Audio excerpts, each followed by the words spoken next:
and gentlemen, can I please have your attention? I need all of you to stop what you're doing and listen. Loud, unfiltered, and live nationwide. It's the Alex Strouf Show, presented by Cream City Central. This is the year, even in a first-year system with Mike McCarthy, that Dallas has to win the NFC East. They have to. If Dallas doesn't win the NFC East this year, something is majorly wrong. Want to chime in? Join the live chat on either Facebook or Twitter at Cream City Central. Your comment could be featured on today's show. From the WWSP 90 FM studios in Stevens Point, Wisconsin, here's Alex Strouf. Back here on a Tuesday, this is the Alex Strouf Show presented by Cream City Central. We're here just as the final buzzer sounds. The Milwaukee Bucks move to 1-2 in the bubble. They fall to the Nets 119 to 116. The bench on full display in this one, as always, alongside producer Kyle. I'm Alex Strouf. And Kyle, the bench, as I said, on full display there, but three's company indeed. Over 100 three-pointers combined between Brooklyn and Milwaukee in the Bucks 119-116 loss there. But a lot of fun there as it got late. Very close through that final, 5 or 6, 7 minutes. Yeah, I mean, I'm sitting here, we're watching the game, we're, getting ready to do the show, and they're within striking distance the whole time. They're down by 5, down by 7, down by 8, whatever. And I'm thinking to myself, why aren't they just putting the starters back in? Like, I understand you got, got 5 more games now. Yeah. They're playing the Nets, who is going to be the worst team they're going to play this entire rest of the season. So that's why it makes sense. I guess they do play the Wizards. But yeah, why don't you put the starters in, let them go ham, clinch the 1 seed, and not worry about the rest of the seeding games? I just don't understand that. I understand that point, but I disagree with it. I understand why Coach Bud went the direction he did today, Kyle. I think it makes sense to me that you get to see the bench in these meaningful minutes, this meaningful game time, because it shows depth, it shows the availability. It shows that we have some really bad players on our bench. I disagree with that. Some really bad players on the bench, like who? Like Sterling Brown. I don't think he's that good. I never thought Sterling Brown was that good of a player. DJ Wilson may be the most overrated Bucks player on this roster. You can hate me all you want. He hit some big shots there, though. He had a couple, yeah. But I've seen him play in person. I'm not a fan. I've never been a fan of the guy. DJ Wilson attempted the most field goals of any Bucks. And how many did he make? Buck today? He went 3 for 11, 1 for 6 outside. Finished with 8 that's not points good and at 6 all. rebounds. Not even for a bench player. In 14 minutes, other notable minutes. Ersan Ilyasova and Marvin Williams led the way for the Bucks today. 23 minutes each. Ilyasova finishes with 11 points. And Giannis, all 16 minutes in the first half, led all scorers for the Bucks with 16 points. Shot 7 of 8, 2 for 3. And that's just that. I don't know if that. Hold on. You're telling me that Giannis led the team in scoring, only playing 16 minutes.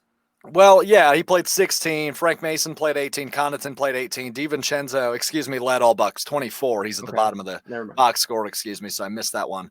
He finished with 11 points. But several Bucks in double figures. DiVincenzo finished with 11, as mentioned. Frank Mason and Ilyasova, both with 11 points. Frank Mason, of course, the G League Player of the Year this year. Kyle Korver finishes with 13 points. 3 made 3-pointers in this game. And, of course, Giannis with 16. So 5 Bucks in double digits, 4 of which come off the bench. To go back to the point, though, Kyle, I understand this strategy from Coach Bud, and I'd be interested to hear from anybody watching. 877-878-7683 is the toll-free phone line for the Alex Strouf Show. I look at it this way. When you're going to have a game like this, you tell a guy like Brook Lopez, take the day off, get your rest. Giannis is restricted to only first half minutes. You see the depth. You see that they can play in competitive games. When we had Dario Melendez from Fox Sports Wisconsin on last week, he made a very notable mention that's kind of stuck in my mind, especially through the end of that second half there. And it was this. I mean, the bench for the Bucks is a starting squad for a bad team. I agree. The Nets. I agree. So that's a game they still should have won in my mind. However, I'm not mad with the strategy. I don't think you throw Giannis back in there. You don't want to risk an injury when it's really a meaningless game. Although this would have clinched the 1 seed for the Bucks, I don't view it as, this was a big miss on Coach Bud's part. I think I was fine with this. I was fine how it played out. Obviously, I would have liked the W at the end of the day, but we're not going to get that, and that's fine. And this isn't even talking about, I guess this is talking about the game. I'm already seeing it come across like, oh my God, like Frank Isola just tweets out, the Nets beat Milwaukee, no Joe Harris, no Karis LeVert, no Jarrett Allen, and no Kyrie, KD, Spencer Dinwiddie, all these guys. Yeah, like their top 7 were not there. It's like, okay, you're going to see it all on Twitter tonight. Oh my God, the Nets beat the Bucks. The Bucks are 18-point favorites, blah, blah, blah. And I do, whatever. I don't count half point. Half points are stupid. I get it's for betting purposes, but whatever. Correct. Yeah. But, I get the strategy by Bud, whatever. But I would have expected to see this when we play the Wizards a little bit later, who, I correct myself, the Wizards are the worst team we'll play in the bubble, not the Nets. But, I mean, you got the chance to win, against the second worst team you're playing. Just put your foot on the gas for, 3 quarters, throw out the bench when you're up by 30. You win by 10, life's good. You get the 1 seed and, you move on. I just don't get why. Not the goal here. That wasn't the goal here. The goal here was to. Well, I don't agree with the goal. I think the goal is stupid. I think the goal should have been to go in there, clinch the 1 seed as early as you can. You're producing this show. You produced this show for a reason, and you're not coaching the Bucks for a reason. I always. There's a big disconnect between those two positions, and there's a reason you're in one and not the other. That's the way I look at it for you. Yeah, I agree. I totally agree. But, and when I did my podcast with Josh, DeLambo Lita, I always said there's a reason why I'm not the GM and I'm hosting a podcast. Right. I said the exact same reasoning. I'm just giving my thoughts because I'm frustrated, because you should put your foot on the gas for these first 3 games, clinch the 1 seed, and then bullshit your way through the rest of the seeding games. I'm good with. Yeah, no, I still disagree with you, Kyle. I mean, you can drop as many S-bombs as you need to get your point across, but you're not going to win this argument with me. I know. I know. Look, you're going to win the 1 seed no matter what. We knew the magic number was 2. Why do it today? Why not do it today? Because it doesn't really matter. The Nets are garbage. They're probably going to get the 8th seed or the 7th seed. They're sitting at 8 right now, so I assume that's where they'll end up because Washington is garbo. But Milwaukee didn't need to put the foot on the gas today. That wasn't a necessary part of today's game. I understand that. I do. I get it. And when they face Toronto in a week and a half or a week, whenever, I think it's in 6 days. I think they play on the 10th. That's when you need to put the foot on the gas. Is in a game against the 2 seed in the East, the people that are gunning for your throat, essentially, if they haven't locked it up by then. Today wasn't a game where the Bucks needed to put, as you keep saying, the foot on the gas and lock up the 1 seed. That wasn't what they were looking for today. They were looking for production out of their bench, which they got a decent amount of, right? You get Eric Bledsoe back. He showed his importance in the 18 minutes played in the first half. Only scored 8 points, only made 1 field goal, 5 or 6 from the line with 4 assists. But at the end of the day, Eric Bledsoe is easing his way back in. Pat Connaughton as well, 18 minutes, eased his way back in off the bench. But today they were looking at that second group to really lead the charge and see what they can do. So if there's a positive test come playoff time, if there is a slew of injuries that like the Warriors had last year in the playoffs, they're ready for that. And now they're giving, especially in the bubble where it's an awkward, atmosphere, it's not your regular NBA style atmosphere, you're giving the bench the amount of time they need to grow and show that they can play meaningful minutes come the end of August when they're in the semifinals or the conference finals or wherever they end up. They need to know DJ Wilson can go play 14 minutes. Although it wasn't a great 14 minutes. He hit a big 3, had some big shots there in the fourth quarter. But when you look at guys like Ersan Ilyasova, Kyle Korver, the veteran, Dante DiVincenzo, even Frank Mason, who I don't know if he'll actually play a real role come playoff time, but Frank Mason looked really solid, the G League MVP. There's great – the Bucks have great depth, and that's why I think that the Bucks – if the Bucks – So why not show that off, Kyle? Why not show that off in meaningless games like this one against Brooklyn? Because you have 5 more to go. Just get your shit done now, take care of business now, and then you can play with the rest of your bench later.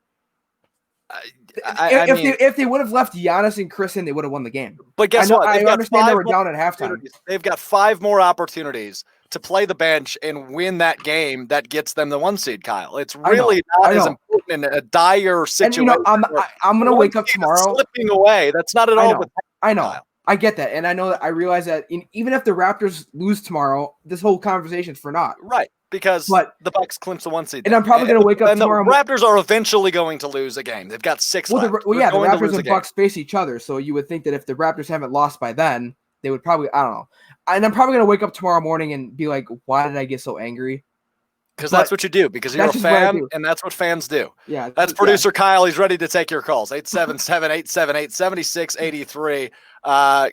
Kathleen says, stop fighting. That's not at all what we're doing. I'm going to keep fighting. I'm going to make my point until I'm tired and kind of tired doing it now. Well, his connection is leaving us, so we're going to kick him out for a minute. He's ready to take your calls. 877-878-7683 is the phone line. As soon as he said, I'm not done fighting, his connection just decided to crap out on us. I can come back in, though, so. Okay, well, you're done. So that's your final 119-116 from Orlando between Brooklyn and Milwaukee. We are now through 3 games in the bubble for the Bucks. As mentioned at the top, they are now 1-2 in those games, losing 2 in a row. They lost 120-116 to the Rockets and now 119-116 to the Nets. So 2 straight games. They've lost by putting up 116 points, which typically will win you a basketball game, but we're in the bubble. Things are weird. The Nets put up 73 points in the first half to come around and only put up, let's do quick math here, 46 points, in the second half. So very interesting stuff there from the Bucks on a defensive standpoint. We said at the top as well, over 100 3-pointers were shot in this Eastern Conference matchup with Brooklyn putting up how many here? What is the final number? 57 for them and 51 for Milwaukee. Milwaukee shoots 33% from outside, 17 of 51, as Brooklyn just outshoots them 36%, 21 for 57. Phone line's still open, 877-878-7683. If you want to chime in on some reaction from this Bucks loss to the Nets, and if you're feeling anything like Kyle, I'd be happy to take your call. I mean, Kyle's not happy. Kyle thinks they really should have thrown back in Giannis. They should have thrown Chris Middleton back in, given Eric Bledsoe more than 18 minutes in his long-awaited return. I say long-awaited, of course, with air quotes. But the player of the game today, Timothy Luwawu-Cabarrot, I think I did okay with that. 26 points, 5 of 7 from outside, 8 of 12 overall, and a perfect 5 for 5 from the line. And I mean, I'll raise my hand. I knew who Timothy Luwawu-Cabarrot was before today because he played for my other favorite team, the Thunder, last year. And now this year, he's really just replacing guys on the Nets. And he goes off in this bubble game. And he played a lot of minutes. He followed out eventually, but 31 minutes for Timothy Luwawu-Cabarrot. And that is the funnest name I've had to say ever, potentially. But you've also got Chris Chiozza, who put up 10 points, 4 of 13 shooting in 31 minutes off the bench for Brooklyn. So the big takeaway from this is don't lose your cool, like Kyle just did. Don't do that. Don't lose your cool like Kyle just did. If you want to, feel free to on the phone line, but I'm going to give you exactly the same thing. So phone line's open, 877-878-7683. And we will take your calls here in just a moment. And we've got somebody on the phone line. Who's this and where are you calling from? Hey, you're live. I got you. Talk to me. Right now? Right now. You're live. What's your name? I'm calling from Michigan. Michigan. What's your name? Pranay. All right, man. You're good. What you got?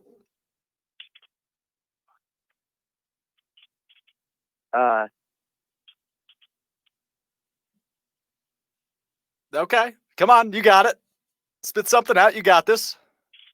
I can't hear what you're saying. What'd you say? You're live on the air, man. What you got? Oh, I was gonna say that. How didn't you utilize Robin Lopez enough? Only 2 points. Robin Lopez, well you're as referring to? Karis LeVert. Yeah, go on. Karis LeVert didn't even play, and the Nets still beat him. It's like, if the Bucks are gonna play the bench players, they gotta at least secure, right? Even though they still have a lot of games left, they still gotta come through. Yeah, and I appreciate the call. Look, and I'll tell you the same thing I just told producer Kyle. It's don't lose your cool. It's a bubble game. They looked at the bench heavily. Appreciate the phone call. Phone line's still open, 877-878-7683. You can't overthink this too much. I mean, this is the top team in basketball, debatably. I mean, you could always make the debate with the Clippers and the Lakers. But when you look at the Bucks, they are the top team in basketball. They're clearly not going to throw Giannis out there for more than 30 minutes in what I keep calling essentially a meaningless game. It's a meaningless game, Michigan man. And if they win this, obviously, yes, they get the 1 seed and you want to close. But I think Budenholzer, who was named the coach of the year, co-coach of the year, by the National Basketball Coaches Association yesterday with Billy Donovan of the Thunder. We'll get more to that later. He's trying to feel out his bench. He's trying to feel out the depth. He's trying to get those guys comfortable in big time situations. And the fact that the Bucks didn't win this game, again, it's not the end of the world. Not something to lose your gourd over, because it's really not that big of a deal. It's really not. Toronto loses tomorrow, they're fine. As Kyle mentioned, that was the one thing he said, I guess if Toronto loses tomorrow, the Bucks are totally fine. The Bucks still have 5 games. They win 1, they're the 1 seed. They're not looking to run Giannis for 40 points anymore. That's not the goal right now. The goal right now is to amp up, get back into basketball shape, gain that chemistry back that you lost over what essentially was the entirety of an offseason. From mid-March to late July is 4.5 months of no basketball. So this team was looking to amp up their chemistry, which was lost essentially. And now he's really riding the bench in that second half. We saw Giannis only played what? Giannis played 18 minutes, I think, 16 minutes maybe, and put up 16 points. Efficient as ever. Giannis missed 1 shot. Assuming there's no injury to Giannis, knock on wood, or Chris Middleton or Eric Bledsoe has to sit out again, the Bucks are going to be just fine. The Bucks are going to be just fine. And, I know it's normal. I know it's normal for fans to sit here and overreact and call me and say, why aren't you playing the top guys? Because you can ride the bench in the bubble. You're a game away from clinching the top seed in basketball. It's essentially stoned. I mean, it is a done deal that the Bucks are going to be the 1 seed come playoff time. So not playing Giannis for more than 16 minutes shouldn't be a big concern to you. It really shouldn't be. We saw how efficient he was in that first half. Maybe not in the defensive end, but the Nets were hitting. 73 points in the first half is something you can't allow.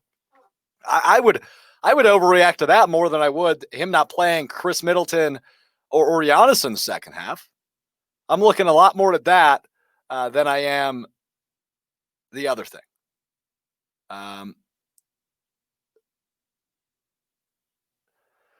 So let's run through a couple other things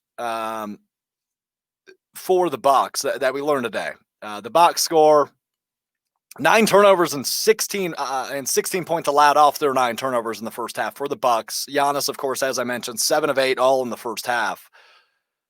You can't do that. It was sloppy early. It was sloppy early for Milwaukee. Very sloppy early for Milwaukee. All right, we're going to grab Ian Paul, who is the host of Small Ball, which is a Bucks podcast here on Cream City Central. We're going to grab him next. We're going to break this down a little bit more, and we will do that next. This is the Alex Strouf Show, presented by Cream City Central. I'm going to read you a quote from one of Giannis's teammates, and then, using your wealth of superstar NBA experience. You are going to read between the lines and tell us if we can actually learn anything from what this teammate has said. So first up, this is from Pat Connaughton on March 31st, so just a few weeks ago.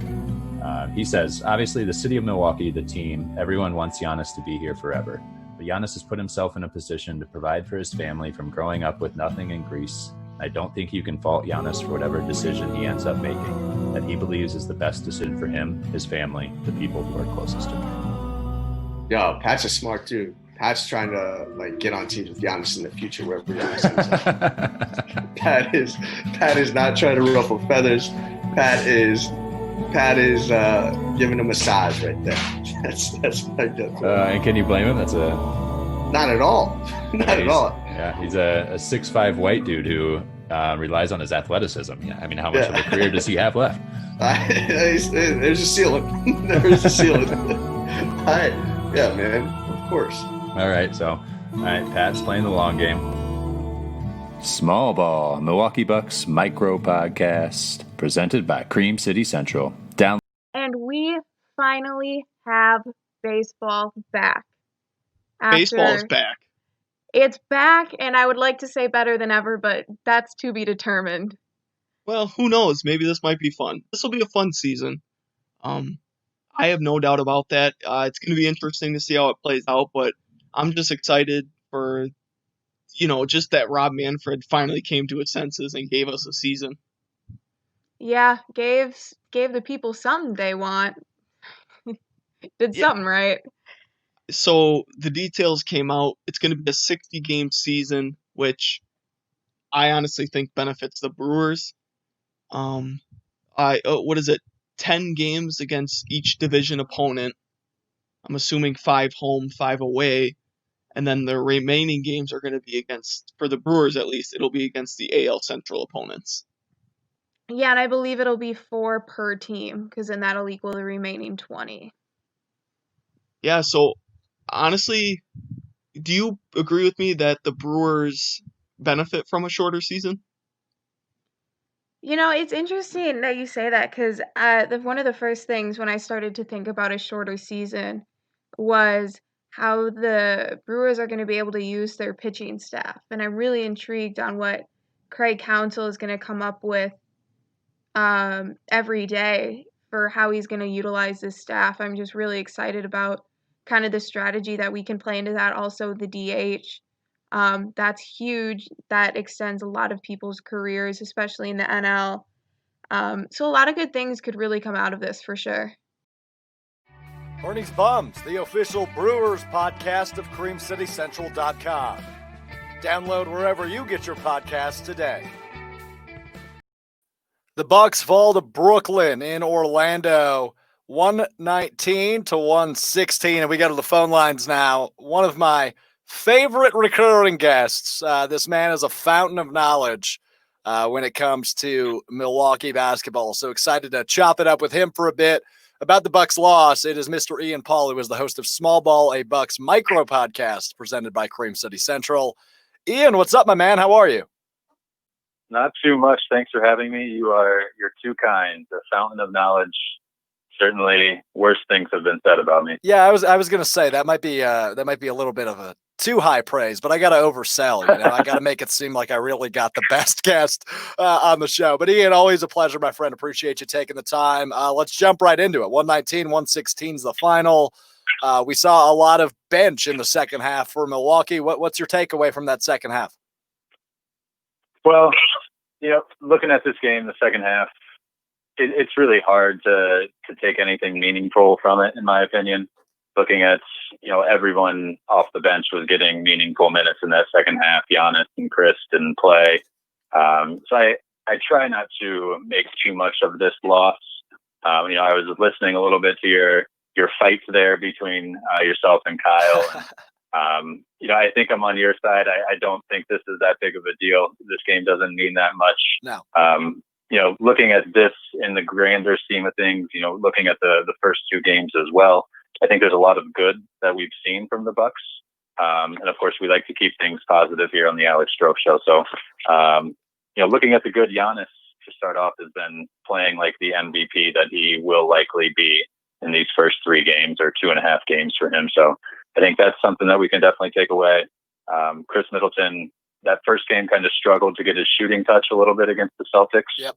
But he looked like the all-NBA player that he will be against the Rockets. So I'm not too worried. I think there's a lot of good that we've seen these first 3 games. So I'm glad you're on my side, and I love that you mentioned we keep it positive here. You are just killing it after one question, Ian. Nice job.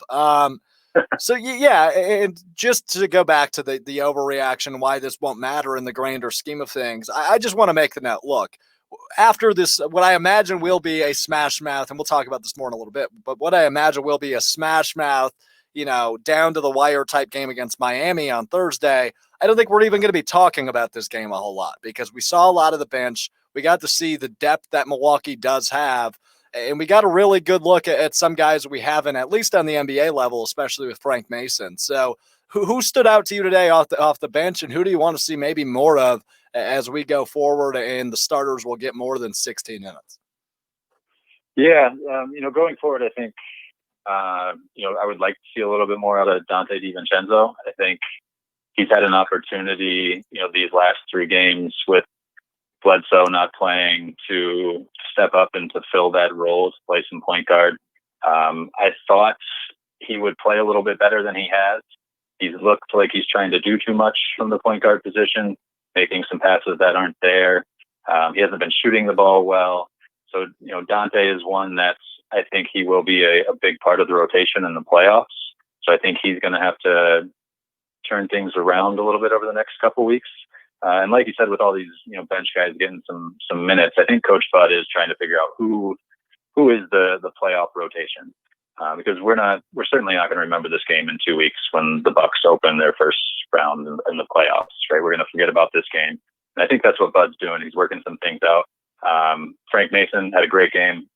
Like you said, he's not gonna factor into the playoffs, unfortunately. No, he won't. But it was nice to see him play. At least, G League MVP at the NBA level, got quality minutes. It was good to see him on the court for Milwaukee. Ian Paul, host of Small Ball, a Bucks Micro Podcast, is my guest at this time. We're talking all things Milwaukee basketball. So you mentioned Dante DiVincenzo, and I am what the kids call a Dante DiVincenzo stan, but I have also been relatively disappointed with his play these first 3 games, especially the last 2. What will his role be going forward as we see the return, if you will, of Eric Bledsoe to normal minutes? Will it be kind of what we saw, in February and March where he started tuning up, or is he losing these opportunities because he has not been playing super well? I don't think he's losing any opportunities. I think, he was kind of filling a role that maybe isn't suited for him yet, right, at this point in his career. He had a lot of success in the first part of the season, playing a little bit more off ball, catch and shoot guy, maybe a 3-and-D guy. His defense, his off ball defense has been tremendous. He always seems to come up with a big steal and, leading the fast break going the other way. So I think as Bledsoe, comes back into the lineup and starts getting more and more minutes, Dante's role will shift a little bit back to what he's more comfortable and what he's better suited for. So I don't think he's missing an opportunity. But there was a chance there and it didn't work out. And, like we said, Bud's trying to figure things out. Now he knows that maybe Dante isn't suited for that role off the bench in the playoffs. And that's great to know. Did you know who Timothy Luwawu-Cabarrot was before today? I did not. I will be completely honest. Not quite the fountain of knowledge that you put me up to be. I had no idea. I said Milwaukee basketball, not Brooklyn basketball. Yeah, great name, and he had a pretty solid game minus the fouling out he did. Brooklyn was hitting from outside, but they're not a real threat. Assuming they get that 8 seed, they're not a real threat to Milwaukee once playoff time comes, right? Please put that argument to rest. No, not at all. I'm not worried about the Nets or the Magic, whoever the Bucks draw in the first round. You mentioned, they were hitting from 3. The last few games, the Bucks 3-point defense has been suspect. The Rockets, they shot an NBA record number of 3-pointers. Now that's not going to happen game in and game out, but it seems that they were giving up, open corner three after open corner three. So that is one thing I think moving forward, that 3-point defense, whether it's communication on the player's end or it's something that Bud is trying out for the scheme. They've been helping off on the drive quite a bit. Whatever it is on defense, in my opinion, I've seen too many open 3-pointers, and I think they're going to have to make some change to prevent that. Yeah, I'm with you. In 57 attempts from Brooklyn today. So, I mean, it's been a threes party against Milwaukee, but Milwaukee also shot 51 threes. So over 100 combined threes today in the Bucks loss to the Nets. How does Milwaukee become a better 3-point shooting team? Is it just this is where we are? I mean, is it just a bench play and maybe you're not playing your top guys? But 17 of 51 is 33%. You got to shoot better than that if you want to win ball games. Yeah, you're right. I think Giannis had a couple, was 2 for 3 from 3 today, so that's great to see.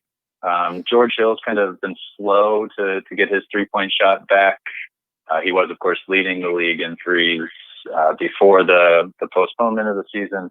I think he's only hit a couple so far in the bubble. I think it's one of those things that it's going to take the Bucks a little while. It's going to take Dante and George. Chris Middleton's been shooting the ball well. I think we can always count on him to do his things. But it's going to take a little bit. And I think, we have, 5 more games before the playoffs and then 4 first-round games likely. I think by that time, the Bucks 3-point shooting will be where it needs to be. So what do you hope to see on Thursday against Miami? Do you want to see Giannis put on a 30-minute performance, or are you good with a similar strategy that Bud used today? Well, I was glad to see Giannis get a break today. I think at the end of that Rockets game, he was visibly tired towards the end. He played, I think, 32 minutes in the first game against the Celtics and then 33 against the Rockets. That's more than he averaged in the first part of the season. So I think it is taking him a little bit to get his legs back under him. I think he needed a break today. I fully expect him to be full go against Bam Adebayo and the Heat on Thursday, and I look forward to it. I think I personally am pretty high on the Heat. I think they are one of the legitimate contenders to the Bucks in the East. So I think this is a great opportunity for Giannis, for the Bucks to show up Thursday and kind of put the Heat and the rest of the East on notice. Yeah, and I'm with you 100%, Ian. I think Miami may be the biggest threat to Milwaukee in that Eastern Conference. It's a team I'm also very high, and you and I have been in agreement on that for a while. So I'm really excited for Thursday's game. So although I will be live during it, I'm very excited to see what happens between Miami and Milwaukee when they meet. Ian, last one for you. We'll talk again before the playoffs, I'm sure, but any big things that you're looking for, that you're looking forward to as the Bucks move forward in this, if you will, warm-up schedule with 5 games left? Yeah, I'm really watching Coach Bud's his rotation strategy, the different lineups that he's throwing out there. I think he's really trying to get a feel for what's working and trying to figure out what that playoff rotation looks like. One guy that I think maybe will fall out of that rotation could be Kyle Korver, just based on his play these last few games. Obviously, Kyle brings a great shooting touch off the bench. I love to see how they run some inbound sets for him. But the Bucks with him on the court these first 3 games have really struggled. His plus minus isn't anything to look at. So that's one thing I'll be watching is, what is Kyle Korver's role, these next 5 games and then moving into the playoffs. Yeah, minus 13 for Korver today. 3 of 5 for outside, though. 13 points he finished with. Ian, always appreciate the time. Always appreciate the knowledge and the insight. And we'll do it again soon, all right? You stay safe and appreciate the time. Yeah, absolutely. And next time we'll get a live feed so I can get the lovely locks on the show for everybody. I know Kyle thinks that I have a face for radio, but I would like to prove him wrong. Yeah, producer Kyle's been all over the place today. Maybe we just need to overrule him one of these days. All right, Ian, appreciate it, my friend. Absolutely. Have a great day. Ian Paul, host of Small Ball of Bucks podcast on the Cream City Central Network. And man, does he bring some fun stuff. But yeah, he's got great hair. He hasn't gotten a haircut since pre-quarantine, past his shoulders at this point, I'm sure. What a handsome man, and great stuff from him as always. I always appreciate him coming on to chat some Bucks. Producer Kyle's insisting I talk to him, even though I have absolutely no. I don't want to talk to you, but go ahead. First of all, I know you're a bigger fan of phone interviews than face-to-face interviews. That's why I decided to go with a phone interview. I just don't trust the connection. It was out of your best interest. But yeah, it was out of your best interest. So thank you, Kyle, for looking out for my best interest. You're welcome, Alex. You're welcome. Anyways, I would like to take myself back a little bit. I was a little bit emotional at the start of the show. Yeah, only two S-bombs you dropped. And usually I don't do that because I know that, I don't do stuff like that. We're for the kids, Kyle. I mean, I lost my internet connection. Spectrum was mad at me. They decided to drop my internet for a couple minutes, whatever. I'm not mad that that's how it happened. Like, we lose to the Nets. We don't, would you say Giannis plays, 16 minutes? 16, yeah. Yeah. Lopez didn't play, or Brook Lopez didn't play. Wes Matthews didn't play. Eric Bledsoe limited minutes. Chris didn't play in the second half. Giannis didn't play in the second half. I'm not mad. Like, I get the philosophy behind it. I just don't. Do you, though? Do you get the philosophy? I understand it. I get it. Like, okay, we're playing a crap team. If we beat them, great. If we don't, we get to play DJ Wilson, Sterling Brown, who I really don't want to see on the court in the playoffs. Pat Connaughton, Kyle Korver, Marvin Williams, guys like that. You give them extended time. All right, cool. I get it. But I just don't get why you just don't take advantage of the crap team you're facing and just shove it down their throats. And now the Bucks Twitter is getting absolutely demolished on Twitter. I don't know if you've been able to check out Twitter. I haven't, Kyle. Believe it or not, I've been a little preoccupied. Yeah, whatever. If you're a Bucks fan, I would avoid Twitter for the rest of the night because it is bad. You got Darren Rovell talking about betting odds. You got Frank Isola calling out Bucks fans. It's a mess. Don't go on Twitter. It is a mess. I'm excited to look at it next break. I'm going to take a peek. But yeah. So we got to switch gears here because we're already 45 past the hour. I mean, we did start late. We did per your request. Per my request, right? I mean, that was obvious. So we have a podcast exclusive interview with the WIAC commissioner, Danielle Harris. She started to roll on July 1st. So this is the Strouf Show pod. You can find it wherever you get your podcasts today. But I spoke with her yesterday. We're going to show you a small clip from that conversation about the WIAC, which features teams like UW Stevens Point, UW La Crosse, UW Whitewater, UW Oshkosh, etc. That conference. D3 powerhouse. Yes, D3 powerhouses. Aside from Stevens Point. That's actually correct. Spoke with her yesterday, so here's a clip from that conversation. You can get it wherever you get your podcasts. Winter sports, no decision made on those yet. What are you looking for in order for them to happen? And you mentioned there's no playbook. Does it change every day? I mean, the situation is extremely fluid. We haven't made a decision on winter sports. I think that we're continuously looking for guidance from the NCAA, from our local and from our state officials. A lot of our institutions are working with their local public health officials and, getting updates from them. There's a lot of different things, like I said, that aren't in our control, as far as access to testing, capacity to test. Some people in our country are waiting, 10 to 7 days to get their results back. So we're monitoring everything, and we're going to take all of those factors into consideration. Alex, if you think about it, our country was in a much better position at the end of May with all of our COVID cases compared to where we are today. So again, like I said, there's no playbook for what we're dealing with. We just have to be able to stay nimble and make decisions with the best information that we have in front of us. So that was WIAC Commissioner Danielle Harris joining me yesterday for an exclusive podcast conversation. You can find it wherever you get your podcast. Just search The Alex Strouf Show, and it'll pop right up with my lovely face for radio. I have two things I want to point out from that. Yeah, First go of ahead. all, I got to give her a lot of credit. She took the job July 1st, and she is not coming to a very easy situation at all. I give her a ton of credit. Second of all, are you wearing the same shirt that you wore last? No, I'm wearing a sweatshirt today. That was a long sleeve shirt. That looks they very do look similar, though. Yeah, they do look similar. I give her. I mean, mainly go back to my first point. I give her a lot of credit for having to deal with that. You know, Green Bay Public Schools have a new superintendent as of July 1st, so these people are walking into these situations, and it's just so crazy, man. Yeah, her first big decision, we talked about this on the pod, but her first big decision as commissioner of the WIAC was to cancel fall sports. So that's a tough hand to be dealt, if you will. But nonetheless, very great and informative conversation. I'll definitely speak with her again. I really enjoyed chatting with her yesterday. So again, that podcast out now wherever you get your podcasts.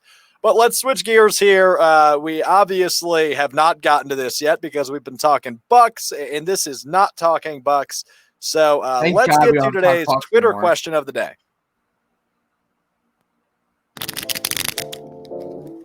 It's the Strouf Show Twitter question. Yes! Yes! Yes! Chime in on today's topic at Cream City Central on Twitter. So your Twitter question of the day today is the following. How many weeks will the NFL get through the season? Your options are 0, 1 through 5, 6 through 11, or 12 through 17. Unfortunately, the leader in the clubhouse right now is 0, 31.7%. Not by much, though. Not by much. 1 through 5 say 29.3%. 6 through 11 say 9.8%. Nobody thinks it's going to be middle. They either think they're going to get all the way through, barely through, or not through at all. We're 12 through 17 also has 29.3% of the vote. So interested to hear your thoughts on that. Feel free to chime in on the Twitter or Facebook chats. Give us a text, give us a call, whatever you want on that topic. How many weeks will the NFL get through this season? And we will talk more about that next hour when Jimmy Christensen of Game On Wisconsin and Packer Report joins us to discuss all things Green Bay as we head in to training camp. But an interesting note as we head into training camp, not Packers related, is Gardner Minshew, the quarterback of the Jacksonville Jaguars, now heading into his second year. And we remember Gardner Minshew, right? We remember Gardner from his introduction to us as an NFL player. It was the dude that looked like Uncle Rico from Napoleon Dynamite. I mean, this guy had a mustache, a legendary mustache for being 23 years old. And he came in and he really tore it up. And that's Jacksonville level tore it up. I think he won like 2 games in a row, and everybody was on the Gardner Minshew bandwagon, and rightfully so, because he's a quote machine. And we'll get to a quote here in a second. But Gardner Minshew was placed on the COVID-19 list for Jacksonville. And this is what he had to say to reporters earlier today about his coronavirus experience and being placed on the COVID-19 exempt list. You know, did not contract the virus. It took one luck at me, ran the other way. It was probably in its best interest. So here we are. We're back on Tuesday, ready to roll. Excited to go play some football. Excited to go play some football. The virus looked at me and ran the other way. Gardner Minshew, a quote machine indeed. And look, this is great because I read it wrong. I think many people are still confused on what the COVID-19 list means. That's not opting out. That's if you have the virus, if you've been exposed to the virus, whatever.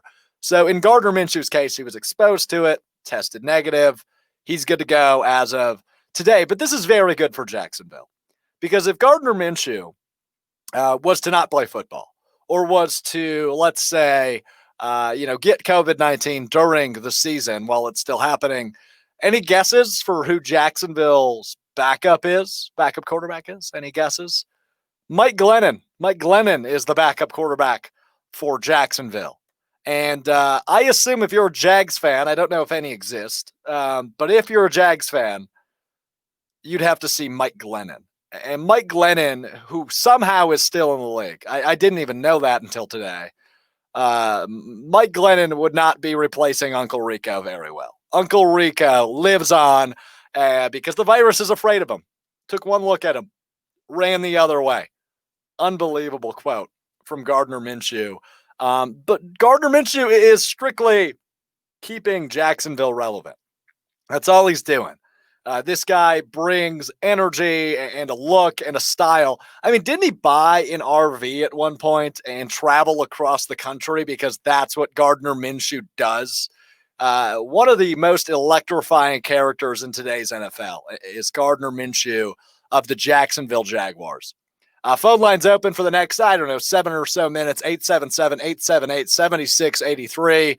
Would love to get your take on the Bucks loss today to the Nets, anything Packers related. We're pretty much wide open. Just give producer Kyle a call. Tell him what you want to talk about, and he'll send you through as the phone lines will remain open. So Gardner Minshew is good to go. Matthew Stafford as well has been taken off the COVID-19 list. He had a false positive. So Matthew Stafford is good to go for the Lions as well. So those are some NFL quick hits for you, if you will, as we navigate through these weird times, man. Really, really weird times in the NFL. I'd also love to get your take on the Twitter poll.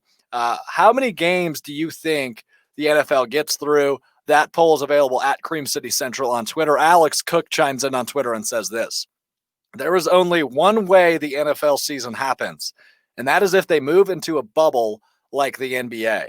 If there's any place that could do it, it would be either Dallas or Houston, Texas. Alex, I like the enthusiasm. I like the idea, but it's just not possible. It's not possible to put the NFL in a bubble. I don't care who you are, where you go, or whatever you think. You can't go to the bubble. You can't do a bubble in the NFL. You first off have 53 players, and then you add about 20 coaches. You add about a 10-person training staff. You add a GM, the front office. You're over 120 people a team. And regularly, hotels don't have a whole lot more than 120 rooms. And you'd need 32 hotels with 120 plus rooms in the same city that all follow the same. It just wouldn't work like the NBA. You have way smaller options for the NBA.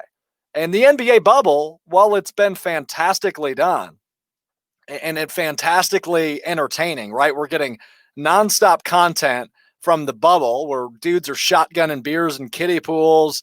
They're getting scrutinized for crossing an imaginary red line to get McDonald's. Look, as great of an idea and as great as it's worked for the NBA with no positive tests, as well as the NHL, no positive tests from them either, as they started their playoffs this past weekend, the NFL could never succeed in a bubble. They play one game a week. You have way too many people involved with each franchise. The bubble in the NFL won't work. The NFL has to go to an MLB-like setup. And how that works will be interesting to see as well. You do testing at your facility. Do you do traveling day of game, which isn't ideal? Obviously, the Packers, if they play, let's say, in Dallas or Houston, they'll fly out on Friday. They'll stay Friday night and Saturday night in Dallas or Houston and then play in Dallas or Houston on Sunday. You probably can't do that this year. So it'll be interesting to see what steps the NFL has to take as we approach the regular season within the next few weeks. But you can't do a bubble. You just can't. It's just not possible for the National Football League to do a bubble. Sorry, Alex. I like the enthusiasm. I like the idea, but you cannot do it successfully like the NBA has. And the NBA has won the last 2 weeks of sports because the bubbles work so well. You get an unbelievable amount of content. You get an unbelievable amount of great games. I mean, the opening weekend, we're 5 days into the NBA. Every game just about has gone down to the wire or has proven some sort of high entertainment. I mean, you just saw it with Brooklyn and Milwaukee's backups. You were entertained. Your eyes were glued to the TV because it was a one-possession basketball game going down to the wire. And while the NFL can absolutely provide the great back and forth and the content on the field, they'll never be able to do it successfully in a bubble like the NBA has. Sorry.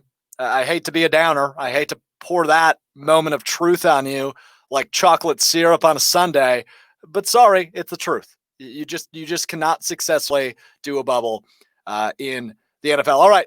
Already approaching the top of the hour. So next we will do headlines. a couple other things. But we're going to take a break. This is the Alex Strouf Show, presented by Cream City Central.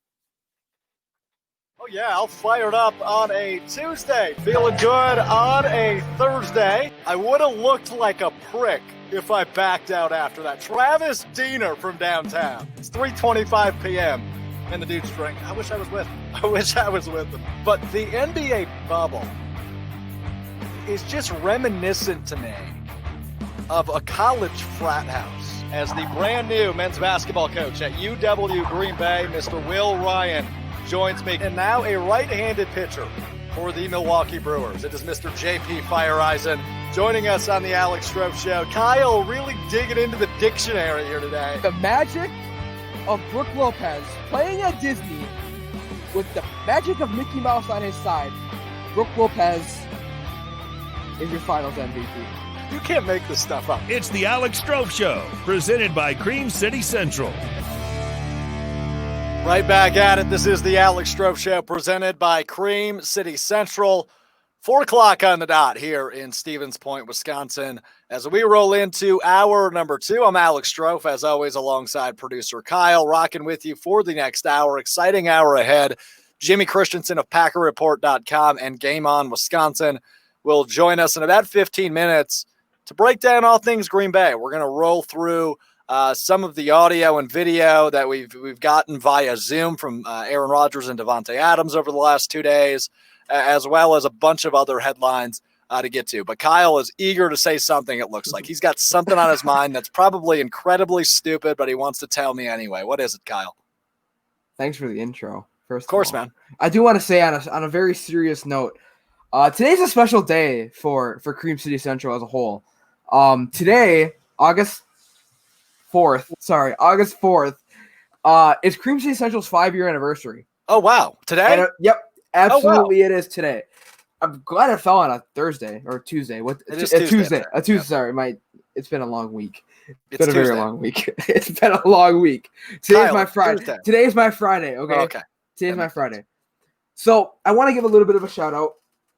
You know, I've been blessed with, to be on this platform for a while. I've been with Cream City Central for 3 years now, since March of 2017. I'm not going to go very long. I don't want to lose viewers here. But just, I want to thank a couple people for, making this stuff happen. It's one of the longest running Wisconsin sports dedicated blogs I've seen ever.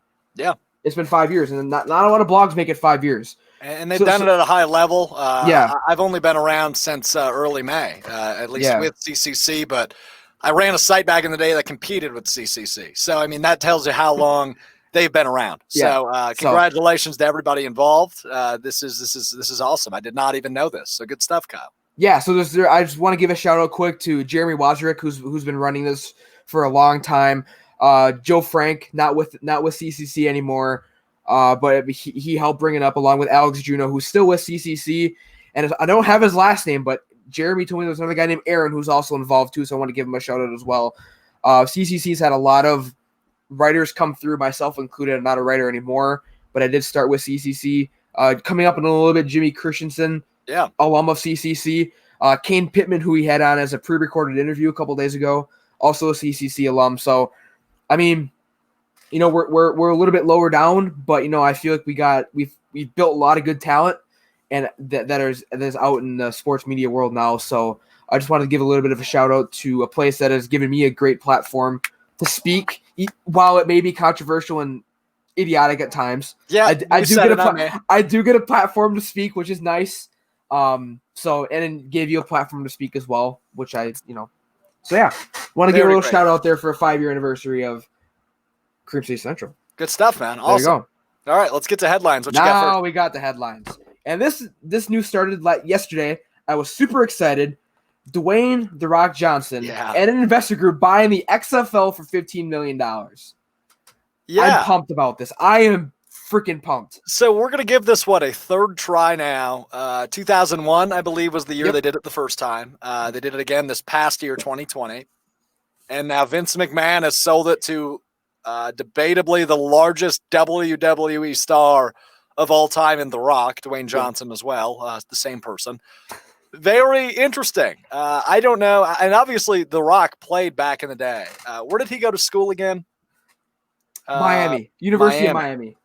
He was a Miami guy. So Yeah. The Rock, former football player and, of course, former wrestler. I wonder if Vince McMahon will be involved in this in any way, shape, or form. But I don't think it's going to succeed again. He wasn't really involved. I mean, he owned it, but he wasn't like directly involved in any way like he was the first go around.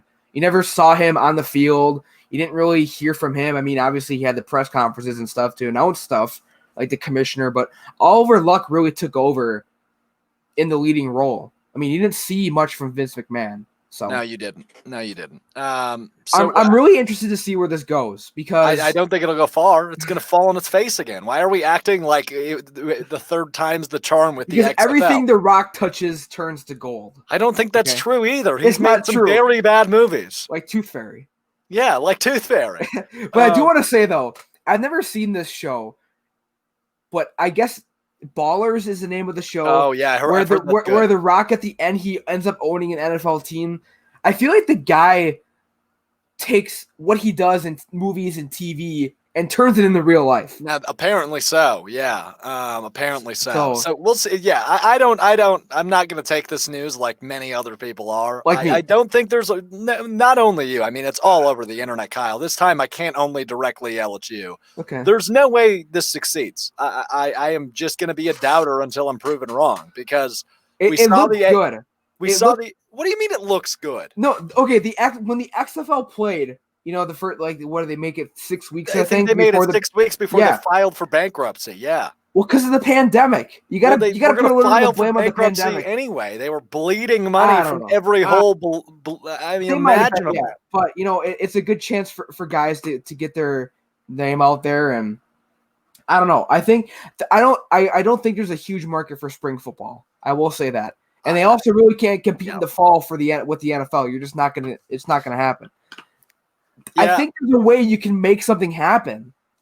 You can try. I know they've tried twice. The first time was a joke. And the AAF has also tried. The AAF was a joke. The AAF sucked. The AAF I was did just not as even good watch as the XFL. The XFL was revolutionary in some of the stuff they did with the kickoffs, the coaches and players mic'd up on the field while during the broadcast, not just highlight videos afterwards. They did some stuff that I think the NFL could use in the future. And they probably will, given the pandemic, assuming they play, right? And the NBA has taken some of that stuff and done it. So we'll see. But look, I don't think Dwayne Johnson buying the XFL is suddenly going to make it flourish into something that it hasn't been able to be. It seems like the purgatory of the football world. Entertaining, sure, but it plays by different rules than college and the NFL. It's just, Stephen Ripp is spot on. But is it worth $50 million nothing. to The Rock? Because he's never going to make that money back. You never know that. I do know that. He could. How much money did McMahon lose in the XFL? Can somebody look that up for me briefly? Well, did he put $250 million in? Anybody watching, if you could please look up how much money Vince McMahon lost in the XFL, I will not be mad at you for leaving the stream briefly. Unless you're on a desktop, you can do both. But if somebody could get me the answer, because it's a lot of money. It's a lot of money, yes. But I love The Rock. He's trying to bring football to the fans because, as controversial as it is, there's a lot of people out there who are, and this is a separate discussion that I'm not going to get into, who are going to boycott the NFL for stupid reasons, but I'm not going to get into that conversation. I mean, maybe this is an outlet for them. I don't know. But yeah, because Dwayne The Rock Johnson, I don't know. I don't know. I'm just trying to. I understand the philosophy and the idea behind it, but I don't think so. I'm trying to throw, much like the XFL, I'm trying to throw crap at the wall and hope it sticks. Yeah, and that's not going to stick, and neither is the XFL. What's next? All right, thanks for drowning my hopes again. Sorry, man. That's the second time today. Yeah, I'm good at that. So the second NBA bubble, which we reported on a couple weeks ago, is, quote, unlikely according to Shams, and this was going to be, what is it, the 8 other teams? The 8 teams that didn't make the playoffs this year, they were going to do a bubble in Chicago to gear up for next season, but now Shams says it's unlikely, and good. I thought it was a dumb idea from the get-go. It didn't seem like it was going to work. I don't know how they're going to play the season in the fall. They likely will have to look at a bubble situation again. Maybe. Yeah, there's already been talks about doing a second bubble, but they officially pushed back the start of next season, right? They like have December. they have to, yeah, I think December. I think you're right. So maybe there's hope by then. But the second bubble was always kind of a bad idea in my opinion anyway. So I'm good with it. I will say though, I do dig what's happening in the bubble right now, in the Orlando bubble. A lot of good basketball being played. Like I said at the end of last hour, man, I mean, good basketball being played. There is just a slew of entertainment coming across social media. Except when you play nonstop. Frank Mason and DJ Wilson, but I'm not going to get back into that. Oh my goodness. I can't speak, and when I do, you're underneath me speaking about DJ Wilson. And Frank Mason. Frank Mason wasn't bad. You understand why I kick you off the stream sometimes, right? Because you have the power. What's next? $100 million is what Vince McMahon lost, according to Evan Platts. Thank you, Evan. Appreciate that. $100 million. Was it really that much? I thought it was. I feel like it was more because he put $250 million in. Wow. Okay. I feel like it was more than $100 million, but whatever. I thought it was less. So I thought it was like $30 million. I feel like it was more. That's a ridiculous amount of money to lose. What's next? What do you got? The NFL and the Players Association have agreed on the opt-out deadline for COVID-19 set for Thursday, which is controversial for in a reason I will tell you why once I get my rundown back up here, which might take a minute. But I have it up. There you go. Well, you can start talking then. Devin Devin McCourty of the New England Patriots, not pleased. He is not opted out, but he said, quote, I think it is an absolute joke that the NFL is changing the opt-out period, mainly because they don't want to continue to see guys opt out. I'm sure they're shocked about how many guys have opted out, end quote. And I'm kind of with Devin McCourty. I'm not mad they switched the period. I think you've got to move fast on this just because you don't want a Yoenis Cespedes situation where just all of a sudden you're in week 3 and a dude just disappears. I get it. You want to get it over with as soon as training camp is starting, So we'll see. I'm good with it. I understand why Devin McCourty would say something like that, but I'm good with it. I think as long as there's a clear deadline, and there is 4 p.m. on Thursday, it'll work itself out. It always seems to with the NFL. And I want to give a lot of credit to Roger Goodell and the Players Association. Rob Manfred made Roger Goodell look like Pete Rozelle in this entire situation. And that's saying something because not a lot of people like Roger Goodell, and myself included, but they've handled this, not a lot of issues have come to fruition between the Players Association and the league and the owners. And they've handled the situation pretty well. Yeah, that's all I gotta say. No, yeah, I mean, better, as you said, better than the MLB. Not that takes much, but it does not take. They're learning from their mistakes for sure. Yeah, that's all I got. That's all you got. All right, cool. Thanks, Kyle. And that is what we will do for that opening segment of hour number 2. Man, am I jacked for the next segment though? My good friend Jimmy Christensen is going to jump on the stream with me. We're going to break down, what Aaron Rodgers had to say yesterday, a little bit of what Devontae Adams said today. And everything surrounding the beginning of training camp. We've got green and gold in his background, and he joins me next. This is the Alex Strouf Show. So we'll start with the NFL, because the NFL, like I just said, is in a unique position. And there are a lot of people going back and forth as to whether or not the NFL is going to have fans week 1. Are they going to do something similar to Major League Baseball and have 2 different leagues? We'll see how that goes. But some comments I want to touch on from ESPN are John Harbaugh's comments. And this is something interesting because the NFL has been trying to work out ways for the players to come back and play safely, whether that's through face masks, social distancing in locker rooms, what have you.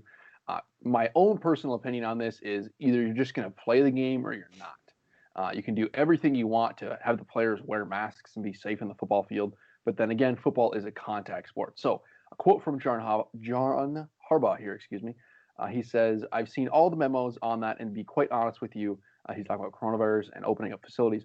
It's impossible what they're asking us to do, humanly impossible. So we're going to do everything we can do. We're going to space. We're going to have masks. But, it's a communication sport. We have to be able to communicate with each other in person. We have to practice. I'm pretty sure the huddle is not going to be 6 feet spaced. Are you guys going to shower one at a time all day? Are you guys going to lift weights one at a time all day? So anyways, Harbaugh goes on and on, just like this. And he's just bringing up obvious points. And to go back to my original point, I believe that they're either going to play the game and just kind of roll with it without such incredible restrictions, or they should just not, because it's either going to be one or the other. The Lambeau Lead, Cream City Central's official Packers podcast. Download wherever you get your podcasts.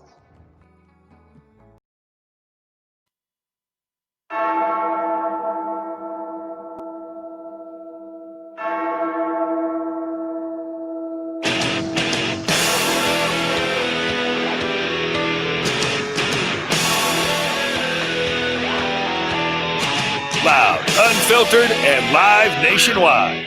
It's the Alex Strouf Show, presented by Cream City Central. Back here on the Alex Strouf Show, presented by Cream City Central, and it is 4:15 Wisconsin time. So you know what I got to do. Got to bring in a good friend of mine, recurring guest, Cream City Central alum, now doing big things all over the place, and we'll get to that in a little bit. But it is my good friend, Jimmy Christensen. What's up, Jimmy? How are you? Pretty good, man. Just hanging out with the family. My kiddo's in her terrible twos right now, so it's been interesting. It has been interesting, I bet. Yeah. And you were in Green Bay this weekend, if I'm not mistaken, right? Yeah, I was there with, unfortunately, Jacob Westendorf, but sucked. No, it was a lot of fun. I bought a Jamal Williams jersey, so hopefully we become best friends now. And you did a piece with Jamal a few weeks back, right? Yeah. Yep, I talked with his trainer and then Jamal shortly after that. Nice. So you better become best friends now. That's all about friends supporting friends, right? He does an interview with you, you buy his jersey. It's a two-way street, man. That's good stuff. So let's jump right away to Aaron Rodgers. He spoke yesterday. We've got a short clip from him, and we'll break it down together. How's that sound? Perfect, man. Let's do it. Here's Rodgers. We're gonna have to accomplish a lot. I think we're gonna have to find a way to get the speed of our play up very quickly. We're going to have to get some hitting going. There's got to be some padded practices where we're maybe not tackling guys to the ground or ripping guys, but there needs to be some thudding up at practice, and we got to get that feel of the contact back. I think it's going to put a stress on every team, and the team that's able to deal with it the quickest will probably come out the hottest in the beginning. But as we learned last year, it's about peaking at the right time and starting off fast, but then maintain it throughout a long season. Again, we're hopeful that we can play it the entire season, but there'll be a lot of things that we got to do where it used to be, a 9-week off season and a training camp and 4 preseason games we got to do in a short amount of time. So the urgency is definitely up with us. Yeah, the urgency is the word Rodgers used, and I think that's the perfect word to use because no preseason, a shorter training camp, a weirder ramp-up period than ever. So how do you view this for Green Bay, Jimmy? Obviously, this is going to be a really weird, is the only word I can think of, next, 6-7 weeks. Oh, absolutely. Obviously, this is the only time anything like this has happened, even in 2011 with the CBA, they still were able to have a normal training camp. They came back later and everything started later on in the off season, but training camp for the most part was normal. This is going to be completely different.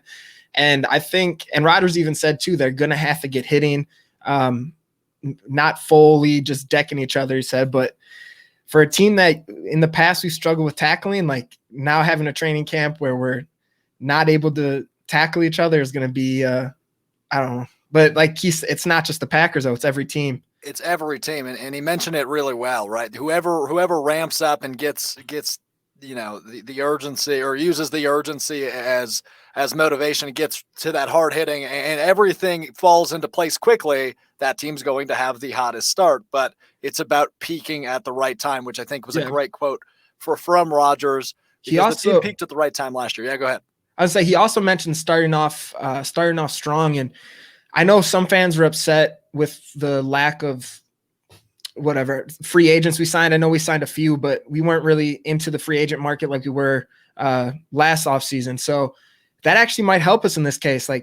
For the most part, our team is the same exact team from last year.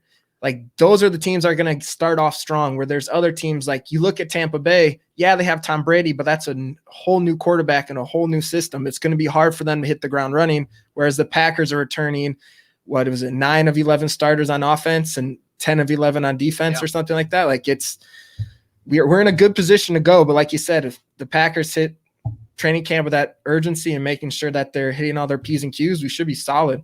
Now, something I'm still questioning that I was questioning 2 months ago is how this offseason will affect year 2 of this LaFleur system, right? Obviously, there's going to be some tweaks, some changes, some new things thrown in, and it's going to be interesting to see how that works in training camp and then eventually translate into week 1.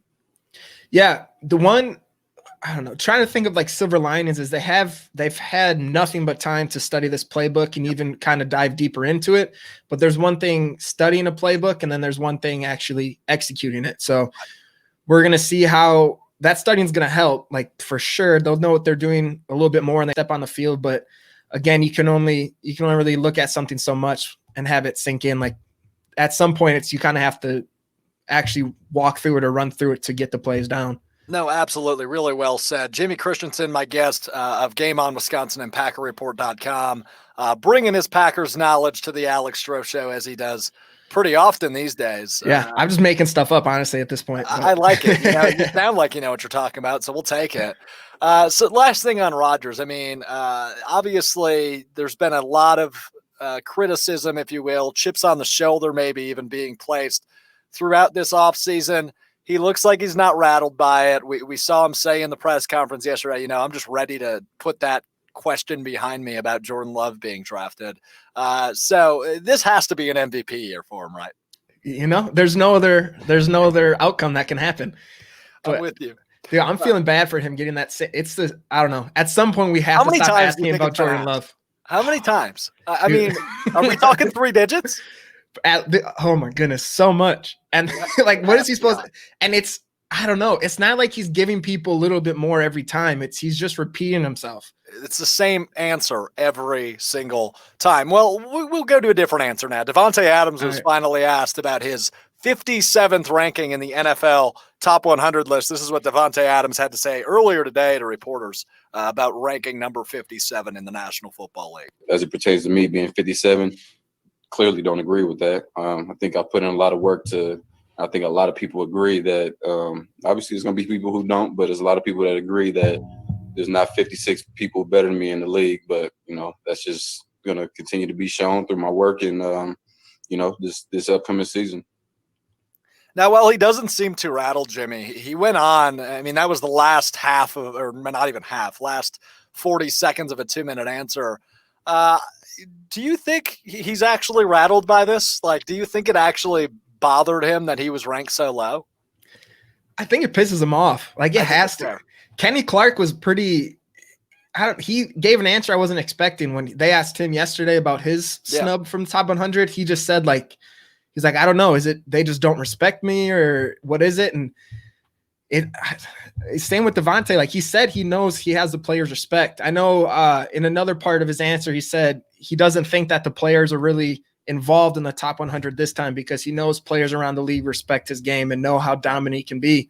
But that's still, regardless of how much you can say, like, oh, it doesn't bother me. I only put it on Twitter to engage with fans. Like there has to be a small part of you that's like, no, this is BS. I'm way better than 57. No, and I'm with you 100%. We did a pretty long segment on the NFL Top 100 last Thursday, so I'm interested to get your thoughts. Overall, across the board, obviously we know, the Kenny Clark snub is a big one. Rodgers was, 16th, the lowest he's ever been. Jones at 33, Devontae at 57. What was the big takeaway from that list for you, Green Bay related? It was nice to see Jones. He went higher on the list than I thought. Me too.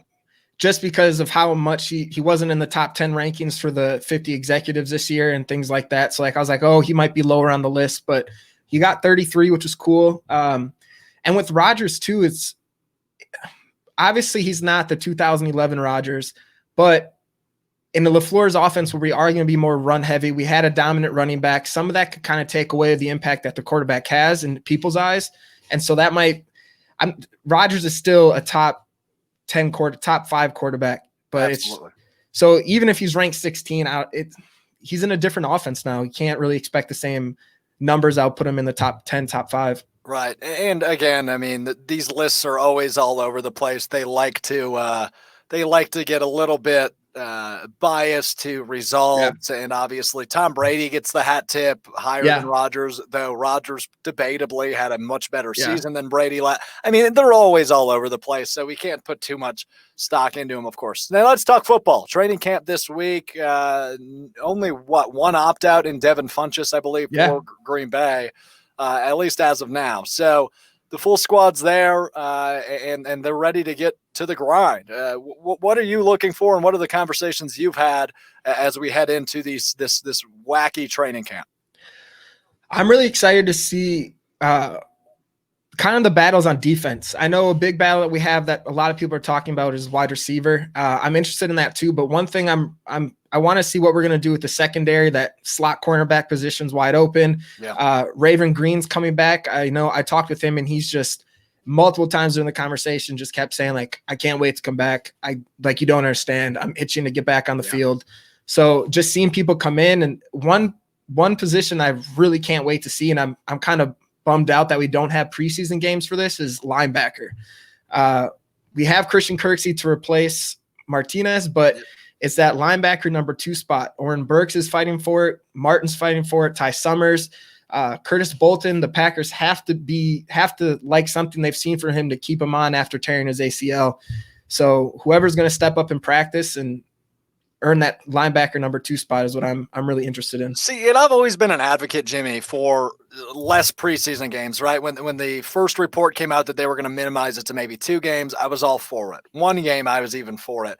No games, I'm still okay with it, but it makes it a lot tougher to evaluate, like you mentioned, like a linebacker 2 spot. Who's really going to fill that role come week 1? Is it going to be a platoon of guys? The answer is really unclear, and it becomes even more blurry as we navigate through no preseason games for the first time. So it will be interesting to see how those position battles really work themselves out. I think I asked you about the wide receiver position battle last time you and I chatted, but now Devin Funchess not a part of that bunch. So the question I've really leaned to now is Jake Kumerow. I mean, we thought probably he was going to get cut, but now that opens another wide receiver spot, the oldest wideout on the roster. What do you think happens with Kumerow? I think this all but kind of solidified a spot on the roster. Like, I could completely be wrong. If there is a world where we keep 6 receivers, and that way, and that's even keeping Begelton. I always slaughter that pronunciation. Yeah. Too. Okay. My boy Reg, we keep him too. So I don't know. I think Kumerow's going to make the team. Rodgers loves him. He's a solid blocker. He's a guy that's going to come in at any time in the game, and he's going to make the right play. So those are always valuable. Let's say a wide receiver goes down and you're in a crunch time. You want someone in there, who's going to do their job. And not saying the other guys can't, but he has the trust of the quarterback. That's valuable. So let's break this down, right? So 6 receivers. You think 3 quarterbacks, right? They will keep all 3, because I think so. I believe so. 4 tight ends probably. Will they just do 3 running backs? Just Dillon, Jones, and Williams? I think so. And then I think they're going to try to put Dexter Williams on practice squad, but being a 5th round pick, I personally don't know if I think he'll go somewhere else. But you get that nice little, obviously DeGuara coming in, you get to use them as kind of that big H-back, the fullback, and the tight end. You get to use them kind of all over the place. So that makes sense. So 6 receivers does then, I think, seem legitimate, especially in such a weird year. But I want to switch gears now, because we were just talking about it right before we had you jump on. The bubble scenario, I was explaining how it absolutely wouldn't work for the NFL and can't work for the NFL. Are you with me on that? Yeah, it can't. There's no way they can do one city. I know. And it was funny because Andy Herman put out a tweet, and I was actually talking to my buddy about that too. So I feel like he stole my idea. It's whatever, Andy. But he put out saying the divisional bubbles. And I think that's the only way you could possibly have it. And even in that situation, it'd be damn near impossible to make it happen. There's just way too many moving pieces. I just don't think bubble cities are possible. Not for the NFL, and No. the NBA has executed it so beautifully, but there's way less people involved with the Yeah. NBA. I mean, and I was trying to break it down out loud, so I'll do it again with you. You've got 53 players at least. You've got a coaching staff of 20, 25. You've got a front office of, 15, 20. You've got trainers and security and blah, blah, blah. That comes out to like 120, 130 people per team. And how many hotels have rooms with 130 rooms, So it becomes really complicated and damn near impossible when you look at an NFL bubble scenario. So I now reference our Twitter poll of the day today, which is how many games will we get through? 0? Will it be 1 through 5, 6 through 11, or 11 through 17? I don't know if you saw the poll, but what do you think actually happens as we approach the regular season? I think it's good. I think we're going to go through September. There'll be obviously people are going to test positive throughout it. Oh yeah. I think we're going to get to about November around like Halloween time where it starts to amp up when we start to get into like flu season and stuff in the winter. I think though we make it through October where it's just some players are going to be sitting out. Even some big name players will be sitting out. And then I feel like there's going to be a break in winter for a few weeks to kind of let everyone quarantine and get it out, and then maybe come back. Like there's just a random like 2-week break. I don't know. I'm nervous for when flu season starts up again too. I'm with you because obviously right when this whole thing started, that was the big comparison, right? The similar symptoms and whatnot. I'm not a doctor, so I'm not going to go too deep on that. But yeah, that's an interesting prediction on your end, Jimmy, and I don't hate it at all. I think it's going to be just a wacky season. I keep using the words wacky and weird, but they're the only two words I can think of right now to explain this season. Yeah, go ahead. With everything going on, like we mentioned, the Packers are a team that is bringing back a lot of returners. What's another team that you think kind of, I don't even want to say advantage because there's really no advantage in this crazy stuff, but what's a team that you also think can kind of start off running this season? Well, it's got to be a team that's been established and that has a good leadership and foundation already built. So I look at a team like New Orleans, maybe, who obviously has moving pieces and new guys on their squad, but big returners, right? Your wide receiver core is pretty much still intact. Your running back room stays essentially the same from a year ago. Drew Brees is still your quarterback. Sean Payton's still your coach. So if you look at long tenured head coaches, I feel like a lot of those teams will have just that much more of an advantage. Teams with first-year head coaches are totally in the dumps right now. There's no way they feel solid as we head into training camp. And I look at other teams like with new quarterbacks, maybe even Atlanta. This is the year they take a jump because Dan Quinn's still there. Matt Ryan's still there. They had Todd Gurley, but Todd Gurley can pretty much plug into any system and be at least suitable. Yeah. The wide receiver core is one of the best in the league. That defense is consistently pretty bad, but maybe they have an advantage offensively. It's an interesting question, Jimmy, so I'm just kind of thinking out loud here. Yeah, no, you're good. You have any other teams I haven't mentioned?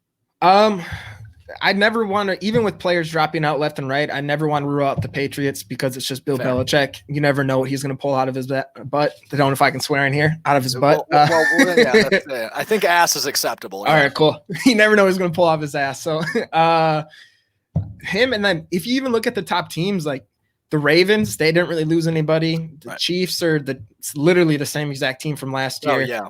So it's like that top tier of teams that just, they're solid. And a team that thankfully lost a lot of people, the Vikings, I think it's going to be a hard start for them, even bringing in returning Kirk Cousins, starting quarterback, everything like that. I don't know. Has Dalvin Cook showed up? I think so. Okay, has he? Okay. Yeah, I haven't seen that. I haven't looked into it, but I know the contract negotiation is ongoing. So we'll see what happens with Minnesota. This division's going to be weird. The football season's going to be weird. Before I let you go, Jimmy, you're doing some really cool thing with Lombardi's Bar. You had Joe Thomas on last week. Yep. And I'll let you, before I spoil it, I'm going to let you announce your guest this week, tomorrow, I believe. Yeah. Yeah, tomorrow. We have our last week. We had Joe Thomas on, like you said. Tomorrow we have on Packers Pro Bowl defensive tackle Kenny Clark, which I'm super excited about. So far, Todd, the co-host on there, he mentioned so far we're 100% for Hall of Famers. So Kenny Clark might be a first ballot Hall of Famer too. I know Joe Thomas isn't yet, but there's no doubt he'll be a first ballot. Right. Yeah. So we'll see what Kenny Clark does. Yeah. Then. Okay. I like that. There might be some consistency there. Maybe if you come on come on the bar, you have a better chance. All right. Well, I'm gonna come on the bar or come into the bar just so I get voted into the Hall of Fame. Oh yeah, you'll be there for sure. Yeah. Just selfish reasoning. Yeah. All right. At Jimmy_CO8. Is that right? Yep, that's right. That right. All right. At Perfect. Jimmy_CO8 on Twitter. Jimmy, always appreciate the time. We'll do it again soon, my friend. All right. Absolutely, man. Thanks for letting me on. That's Jimmy Christensen of PackerReport.com, as well as Game On Wisconsin, the brand new site. And he's doing some awesome things similar to what I do, live streams and whatnot over there. So definitely go give Jimmy a follow. Always pushing out some awesome content. We are going to take a break.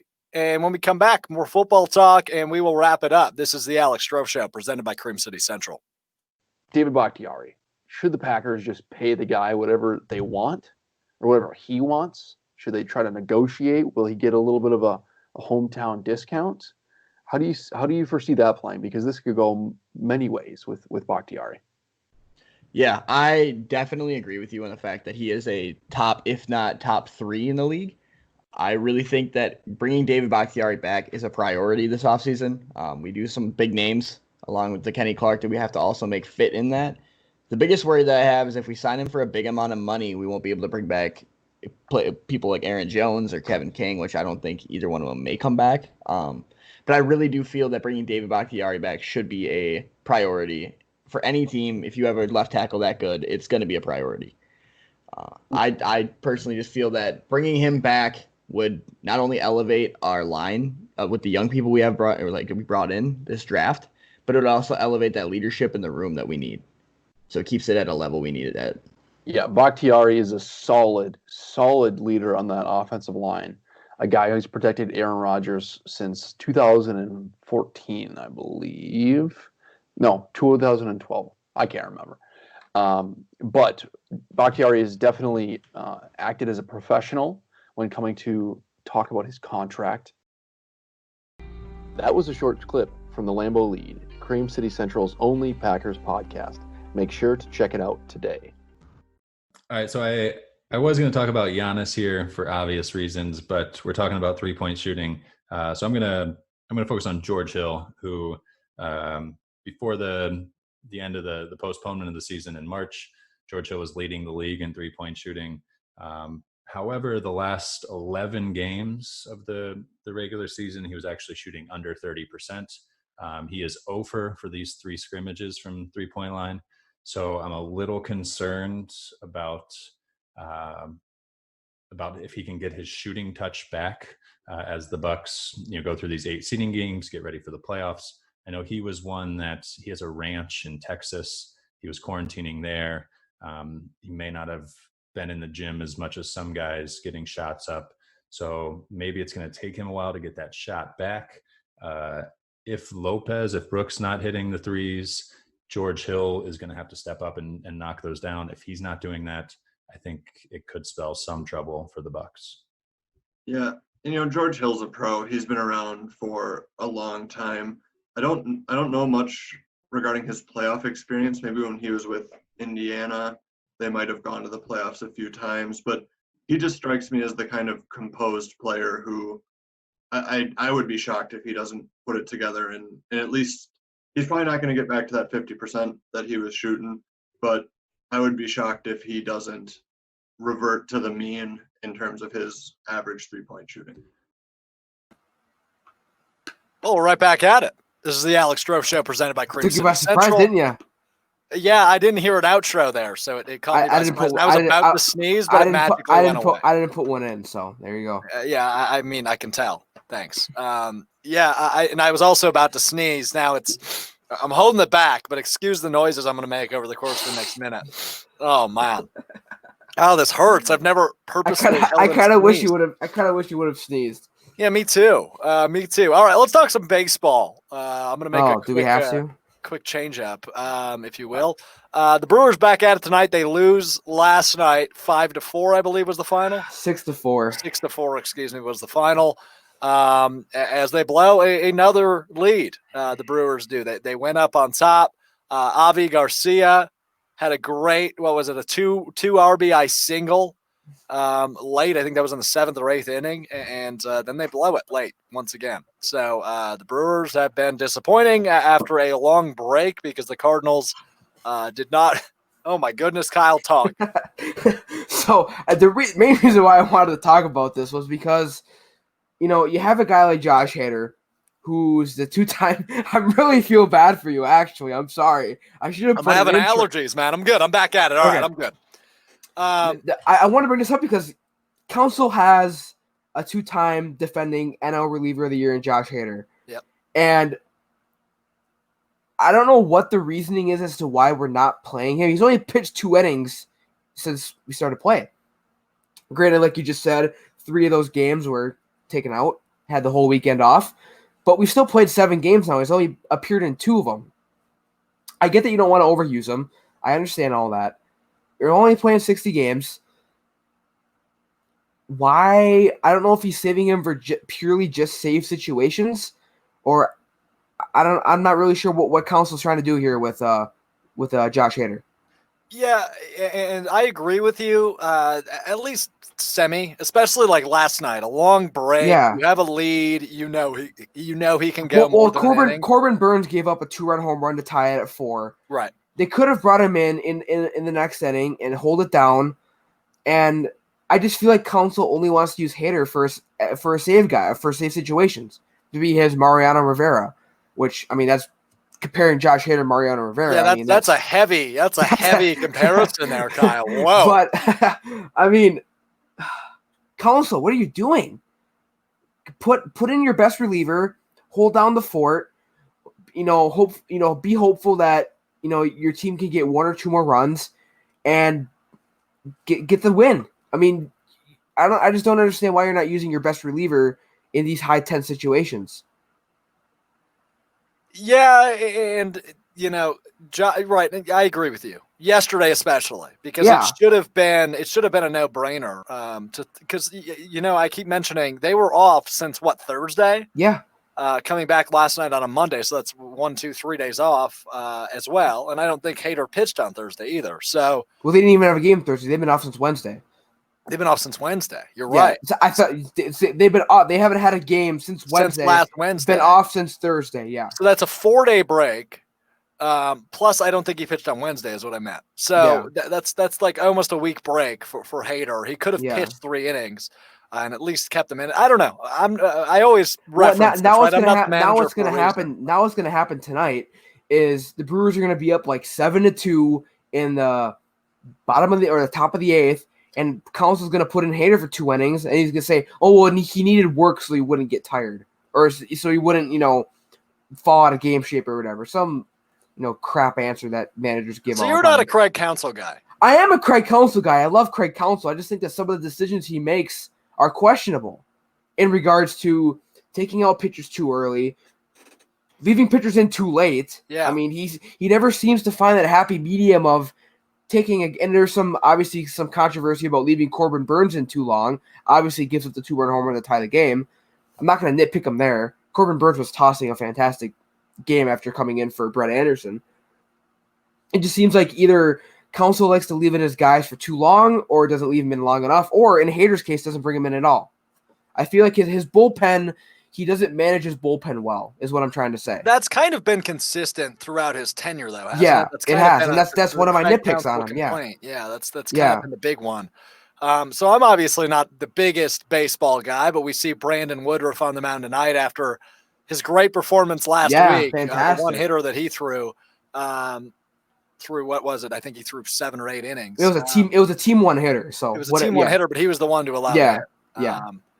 So, Woodruff back on the mound tonight against the White Sox, looking to get back from last night. But an update from last week, Christian Yelich, in 1 game back since last Thursday, 2 for 4 with a run scored and a walk yesterday. So he's back on the saddle as soon as he stepped foot back into Miller Park, which is good to see. As I like to say, he was a home run and a triple away from the cycle. So that is as you like to say, yeah. I mean, we talked about it last week, and I believe I brought up the point that, I'm not going to be worried about Yelich. He hasn't played in Miller Park yet, where he's obviously most comfortable, a very hitter-friendly park, and he went 2 for 4. So I don't think we have anything to worry about with Yelich. The concerns were unfounded regardless. I mean, Yeah. it's a 6-game road stretch. If you struggle, I'm not going to freak out about that, especially in the beginning of the season. And especially against Chicago and Pittsburgh, who are, I mean, those are Divisional two opponents, regardless. divisional opponents in fairly pitcher-friendly ballparks. So we'll see what happens tonight as the White Sox remain in Milwaukee. We'll see if Christian Yelich can keep it going. 2 for 4 last night. See if he can get that batting average over a .0. Insert other numbers here. So let's move on. It is time for our Thursday thoughts. Let's get to those. And I didn't think of one. I was still I was thinking about it as we started the show. I still kind of feel bad about my rant at the beginning of the show. So I guess that could be my Thursday thoughts. I feel kind of bad. Why do you feel bad? Because I overreacted. I know It's okay. I did. You're a fan. You do that. I partly did it for entertainment purpose, but I also did it because I am a little disappointed. But in Coach Bud, but it's fine, man. I shut you down, and that's all we needed to do. And then my internet went out because Spectrum was sick and tired of listening to me rant about Karma. Coach Bud. Karma. Yeah. All right. Well, my Thursday thought is I really missed the Olympics, and here is Olympic champion swimmer Katie Ledecky balancing a glass of chocolate milk on her head. This is the most athletic thing I've ever seen done, maybe ever in the history of time. Because I know the moment and I'm good at balancing things in my head. Weird talent of mine, and I'll prove it to you once this clip's over. But I've always been good at balancing things in my head. But I can't swim, whatever this is, 40 yards, balancing a glass of chocolate milk on her head. I mean, that's unreal. That's insane. But one thing I want to bring up, though, why chocolate milk?